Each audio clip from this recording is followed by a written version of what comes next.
Well, hello, everybody. And on today's episode of Indie Artist Growth Tips, we are talking to the legendary and the one and only Carl Blood about marketing because that is what he Woo! do. Cumberland! Woo, woo, woo, woo. All right, What's Mr. going on, Blood, Ori? What's happening? What's happening? bruh. Life has been lifing. But we're going to Life get this has been marketing in life. order today. So I want you to tell the people a little bit about what you do and how you have used marketing to kind of propel your artistry and kind of where you are in life now as you're using marketing a bit more in other spaces. Okay, cool. So my name is Carl Blood, Blood, not gang affiliated. I am from Charleston, South Carolina. I live in London, UK. I've been here for almost 5 years. Next month, I make 5 years, Hey, Next month. That's bruh, crazy, isn't it? that It's is been 5 insane. years. And I left my official job back in February of 2015, so 10 years ago. And I got into ministry, but I always had this marketing mind. So I was able to build a successful ministry. Of course, was doing music and just got a real knack for knowing how to put things together one step at a time, A plus B plus C, and build something, right? And so it's funny, I never knew that all of everything I went through, or that I never knew that I was into marketing. I didn't know it. I just knew what I liked, and I knew what I could always envision an end goal and say, well, how do I get there? Right? How do I put it all together? And so it ended up coming out, later on in life, like, oh, well, I'm really good at marketing myself, or like getting because it's not just, it is putting yourself out there, but it's the marketing, it's the branding, it's the message, and that's what everything. So you can translate that from that into business and music and whatever. It's like, how do I get my message into your brain and then get you to connect with that? Right. And so, yeah, that's a little bit about me. And so now I do marketing professionally for small businesses, big businesses, stuff like that. I do it. I got comedians. I got I got mortuaries. I got all kind of stuff. Like, this Like, is whoever needs to crazy. help tell their Restaurants, story. anybody who really, and here's the thing even about that. I don't even work with everyone. I pick who I want to work with because you can't market everything. That's another thing that people don't really know. So it got to make sense. But yeah, so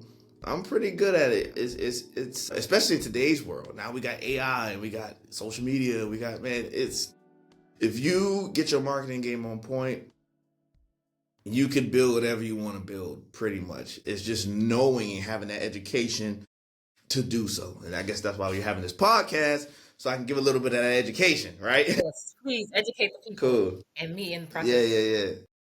So I know That's one of it. the Yeah. things that I've heard in marketing is a big thing, especially for indie artists, is it's like you got to have your mailing list because you never know when Mm. social media will go away. We just saw it happen with TikTok. It was just gone Yeah. from the US for Mm. however long it was. Mm. And people Yeah. lost a lot of money that they were not able to get access to anymore because it was like my entire platform was on TikTok. And so people have said multiple Mm. times throughout the years, get your own mailing list, have it set up for yourself, get your own website. What are your thoughts on that? Does that actually have any merit? Does it work? What are you thinking? No, let me tell you how I tell my clients, right? So, right before COVID, right? Before COVID happened, about 2018, 2017, 2018, right? Chick-fil-A, right? Chick-fil-A chicken sandwiches, right? So Chick-fil-A started doing this campaign, right, where they started to push their app, the Chick-fil-A app. And they were doing, if you got the app, you could get free burgers or free fries, or you get points. And people started, I even got that. I was like, yo, if you download the app, get a free burger. I'm like, oh yeah. And they will always give this stuff out. And then what they started doing was, really pushing it. And they had their own, like, the little delivery drivers, right? Stuff like that. Like, they had a little Chick-fil-A car that we would go around. People will order corporately and stuff like that, and they'll deliver big things, stuff like that.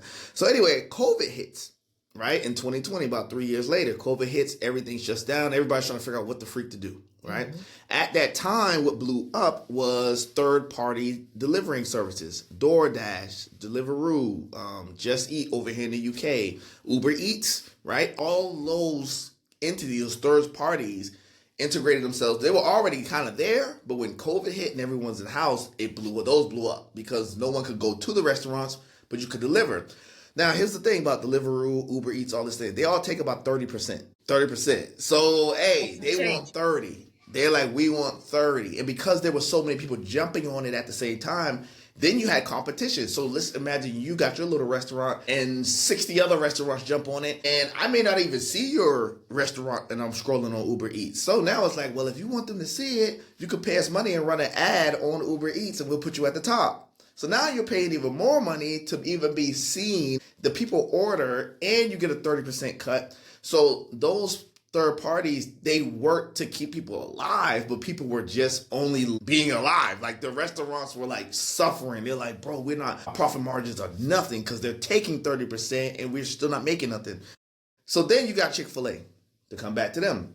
Chick-fil-A had already built their own database of people. They had their own app. They owned their own data. They did not need Deliveroo, Uber Eats. They didn't need these third parties because they already started that process of saying, let's go ahead and build our own platform and get our own data and our own drivers. So even when COVID hit, all they really did was buy a lot more driving cars to have their own deliveries, right? So they said, we don't really need that. Of course, yeah, and it was their car. They're like, well, we're going to buy out. If I always say that to everyone, owning your data is most important than anything. Because when you build something on these platforms, it's cool and it's great, but know that you don't own it. It's not yours. So I know people personally who've had 100,000 followers, woke up the next day, 0, gone. All of the followers. It is deleted it, right? So they can do these things to you. And I know people who had their businesses on Google, and Google took the business down, and now they can't make money, and they're going out of business because they can't. You see what I'm saying? So it's like, yo, Google. I'm like, what happened? Like, oh, they took away our Google, and I can't get any money now because Google won't give us our site, our link back or whatever.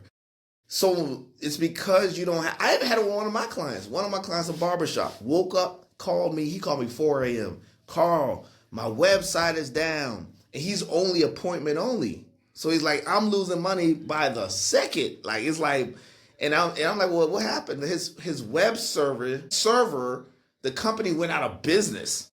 So they didn't tell nobody. What? I'm like, yo, this joint is crazy. So what was good about it was, before I used another platform, because I'm big into data building, I said, hey, you need to go on this other platform that I kind of market. And I said, I need to get all your data from all your previous bookings. I'm going to upload it to this platform that we own.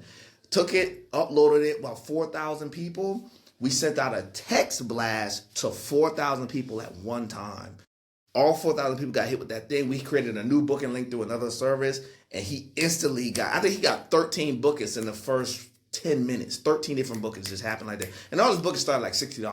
Okay. Right, so it just went up from. So we sustained his whole business through text messaging through his own database because we could, until we got his new website up. That literally kept him. So when it comes to like mailing lists, email lists, newsletters, all that stuff, all of that is important. Everything, SMS, text messaging, any data that you can own, you want it, you need it. Because now it puts you in a position of ownership. I said no one can take this away from you. Now, when you do think about this stuff, it is very smart for you to think about, even though you own data, what data you own matters as well, because you want to be efficient, right? It is way more efficient for me to own your cell phone number than for me to own your email. Yeah. Yep. So a lot of people are like, oh, email list. I'm not even an email list person. I'm a cell phone number person. How do I get numbers? I'm always on that because an email has a 6% open rate. You know that. How many emails you got sitting? Everybody watching this knows that. How many emails are sitting in your joint? 999 right now. Filled up. So 6% open rate on the email. That sucks, right? That's horrible. A text message has a 95% open rate.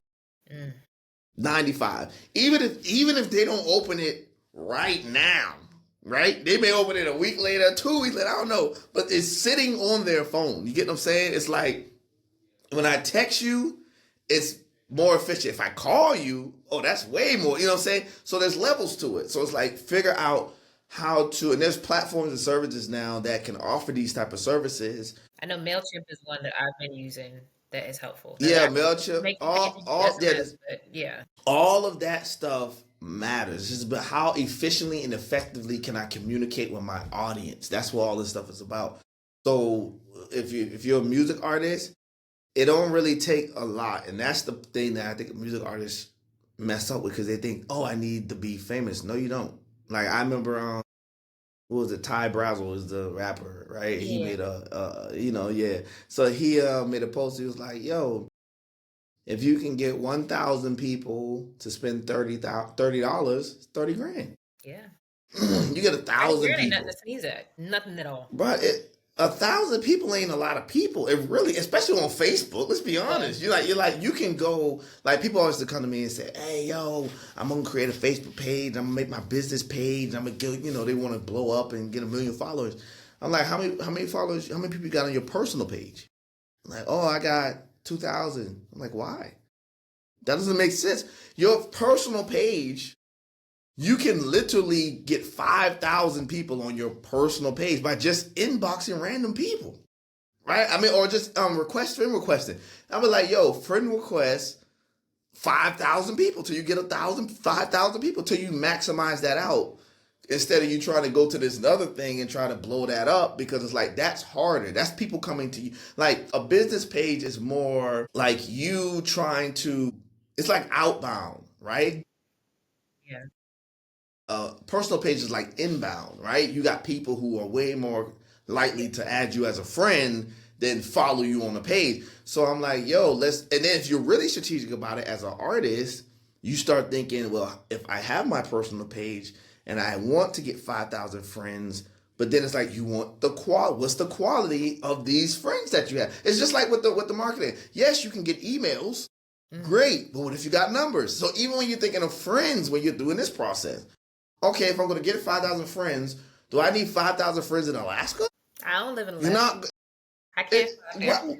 They're not going to come. They're not coming to your show. Mm-hmm. Those 5,000. So even when I realized that, I deleted 2,500 people off my page, off my personal page. Cause I just added everybody. Cause I was like, yo, these people live in Alaska. He lives in New Mexico. I'm in South Carolina. He's never coming to my show. Yeah. No, I need to add 5,000 people in South Carolina or around my city. Yeah. People who are right there can see me if I do a show, if I pull up on an open mic night. They're there where they can come. So, and so that's that makes a difference, right? Just being like thinking about these things. Like one of my barbers that I do marketing for, he went viral, and I love this when this happens. He went viral right before I came. I had it happen a couple of times. He went, 1 million views, right? Right before I came, probably like 2 weeks before. And when I said, I'm so happy this is happening to you, dog. He's like, yeah, this is crazy. So when I came to him a couple weeks later, I said, yo, so you went viral now. Said, how many of those people booked you? Like, none. I'm like, yeah, because they all live in Afghanistan, in South America, in freaking Spain, in California, and you're in South Carolina. They can't. They're not coming to get there. They're not coming to your barbershop, bro. They're not. They liked it. They watched it, but they're not flying around the country to come see you. You need 1 million views in your city. Then you will get your barbershop out the walls. That's what I did for them, right? And so we've been rocking ever since, right? We're going on 2 years. But that's what I'm saying. It's about strategically looking at, okay, step by step by step. And then also what's most important so I can maximize these steps. Because we can take the same steps, but I can have be more efficient in who I have in my steps and how I did my steps than you did. So we know now that our marketing needs to be targeted more to phone numbers than emails because phone numbers have more value. We know. Yeah, everything's valuable. So that's the first thing. Everything has value. I'm just letting you know. Like, so I would never say newsletters or that stuff. Email marketing is stupid. I would never say that because it does work. It's just you have to have a super high scale of people for that to work, right? If I send it to 100 people and 6% open, 6 people open the email. That's not even a conversion. That doesn't mean they're going to listen to it, buy it, nothing, right? So like for email list to work, you got to have a lot of people and you got to be doing a lot of, and then think about it. How many emails are people, man, the emails list, they be sending so many emails. You don't even open them no more. You're like, man, they're sending me too many emails, right? Yeah. it's just gets lost in the sauce. So you're trying to figure out a way to be more personal with your audience. So I'm not saying it's bad. I'm not saying it doesn't work. But am I saying it like, is that where you need to put all your energy in the beginning? Heck no. Put your energy only in the things that really truly profit you. So I don't even worry about emails. When I come out the gate, they're like, oh, we need to email us. Bump that. No, we need to use this number thing, get numbers. That's the first thing we're doing. We're trying to collect, we're putting all our energy into this pot. Because I know if I send out 100 text messages, 95 of those people are going to open it. Mm-hmm. Yeah. Instead of, yeah. So, What? but it's all valuable, just different values. Yeah. I'm sorry, I got distracted. There's a big tailed falcon that just flew in my backyard. Oh, that's dope.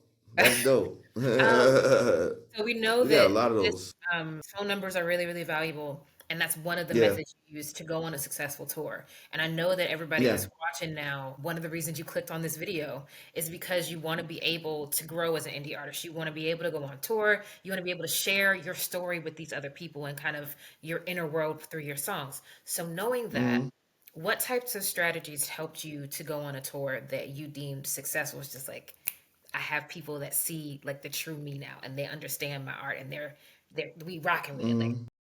what types of strategies and methods worked for you to get on that tour? Yeah, so in doing my tour, yeah, I hear you. Well, like I said, everything for me is the same. It's like step one. What's step one? Step two, step three. So when I started looking at, I went viral, right? Did a lot of millions of views, and then those people supported, but the money wasn't good because you don't make money in streaming, in music. So I was like, how can I make money? It's like, oh, you need to go on tour. That's why everybody's touring again. Even the old Aretha, what's the girl? Anita Baker. Giving you the best. Anita Baker, yeah, all that. You Yeah. know what I'm saying? So like, everybody's coming back doing shows, bro. There's a Carlos Santana is doing a show in London, bro. Like, I'm like Carlos Santana, like. I'm like, yo, that's crazy. I thought he was dead, but it's like, yo, hey, he's still going out here getting his money because once everything went streaming, their money dropped like a Yeah. fool. So now they got out here getting that show money, which ain't bad, right? Because shows cost more money now too. Beyonce show 1,000. You know what I'm saying? Everybody it costs more money. But anyway, so what I'm saying to you is, once that happened to me, I said, well, I got to do these shows. I got to figure out how to get myself in front of my people, or find people who are in a position powerful enough to bring me to where they want because they like me so much. So I'm doing Christian rap. So it was like pastors. They got churches. The churches got youth groups. So anytime I pitch anything, it's kind of got to be like in that frame. It's like, okay, maybe these people didn't see me, but maybe the pastor saw me.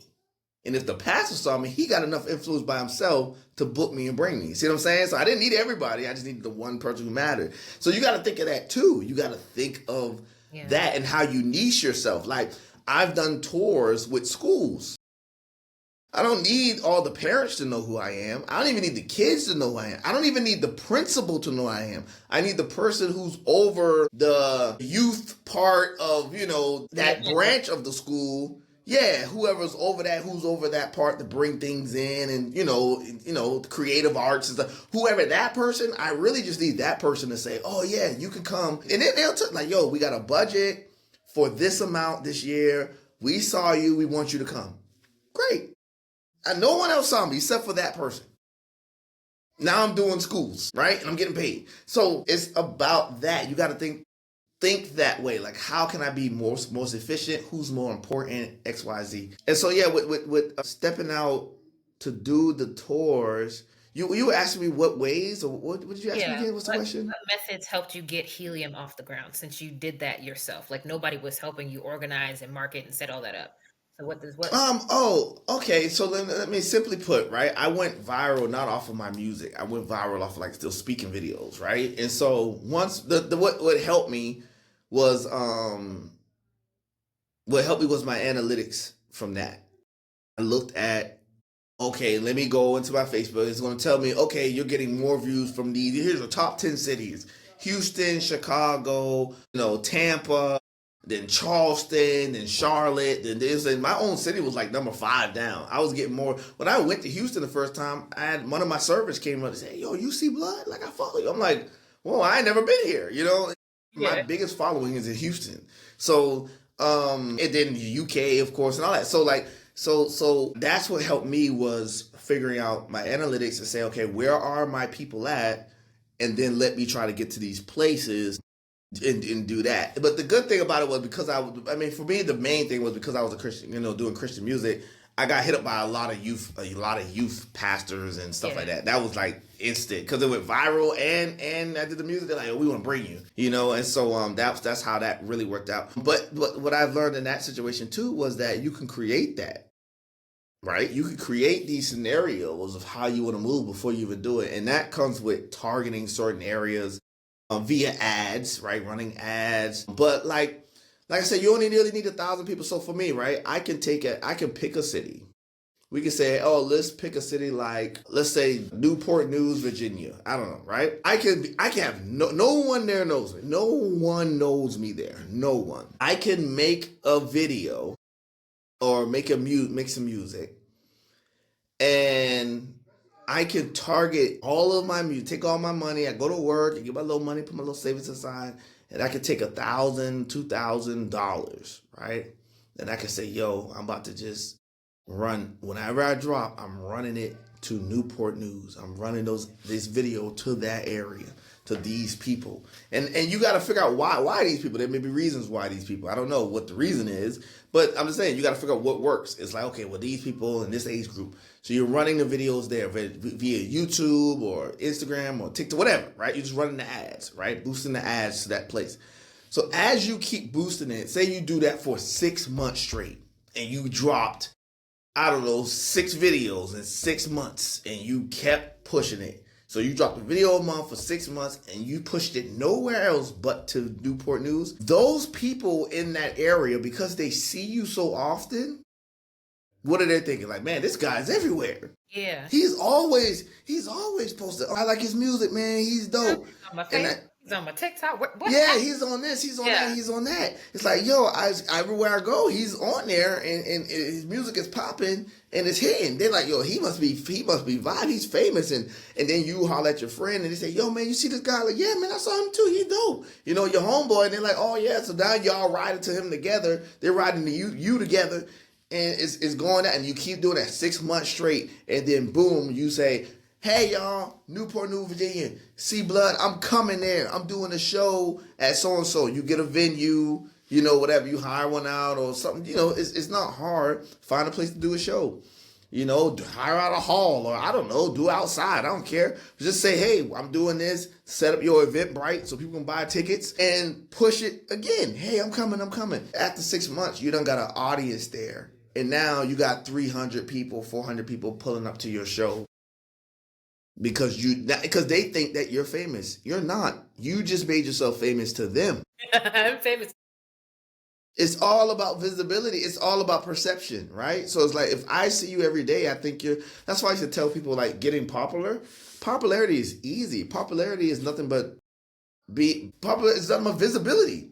If I'm visible all the time to a large group of people in whatever way I choose to be popular, when I'm doing hair or rapping or music, or if I'm a banker, or if I sell whatever. But if I'm presenting myself in front of a large amount of people in the same area over and over and over again, everyone's going to say, like, hey, man, you know this? Yeah, I know him. I see him. Or I saw this music. Or everyone's seeing. So now you're popular. You're outside at the gas station and people are like, hey, man, I saw you, man. And it's like, yo, I'm just popular here.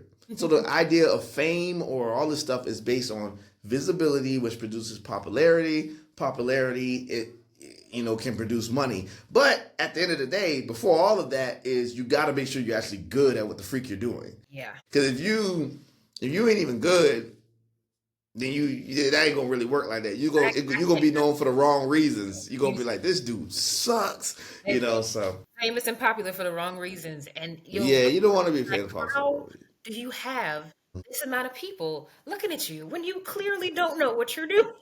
You don't know what you're doing, bro. Yeah, visibility, yeah, like what you said. Yeah. Well, go ahead. Got a few more questions, but I do have to get ready to go to my 9 to 5. So we're going to have to, Oh, because I got more questions, and I think that this conversation is really, really valuable because a lot of hmm, artists don't have the mind for marketing, but you do. So we're gonna yeah. tap your brain again, but we're gonna tap it later. Tap it. All good, man. All good. I appreciate it. Yes, and thank you so much for your patience with getting everything together. For those of you who are watching, please go ahead, like and subscribe to this channel. And yeah, that's all we got for y'all today. Please have a All great y'all getting. and like Tab Brown says, you can't have a good day. Don't mess up nobody else's. Don't mess nobody else there. Shut up. Just shut up. For real. All right, then. Talk to you later.